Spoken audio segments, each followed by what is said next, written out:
এটা নিয়ে সংসার যমুনায় ভেসে চলেছে। কথা মন দিয়ে শোনো, ছোট্ট করে তত্ত্ব বলে যাবে, ছোট্ট করে।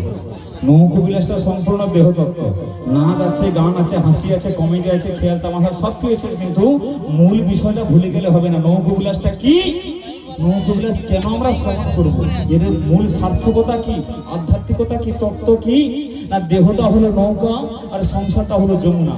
নৌকাটা তৈরি হয়েছে জননী জঠরে, 9 মাস 10 দিন, 18 মোকাম দ্বারা দেহটা গঠিত, 24টি তত্ত্বা আর 3.5 কোটি পেরেক রয়েছে, রাধা নামের পাল রয়েছে, প্রেমের বাদান রয়েছে, তাই না? এই সম্পূর্ণ দেহতত্ত্ব নৌকা, আর কিচ্ছু নয়। তাহলে ভজন সাধনের গুণে নৌকার আয়ু বাড়ে এবং কমে।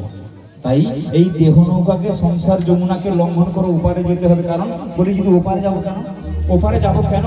না আরে বাবা, ওপার থেকে তো এসেছি, তাই না? ওপার থেকে এপারে এসেছি, দিন কয়েকের কাজকর্ম অভিনয় হয়ে গেল। আপনি মায়ের অভিনয় করছেন, বাবার অভিনয় করছেন, দিদি দাদার অভিনয় করছেন, এই অভিনয় আপনার যেদিন ফুরিয়ে যাবে, সেদিনে মায়ার রঙ্গমঞ্চ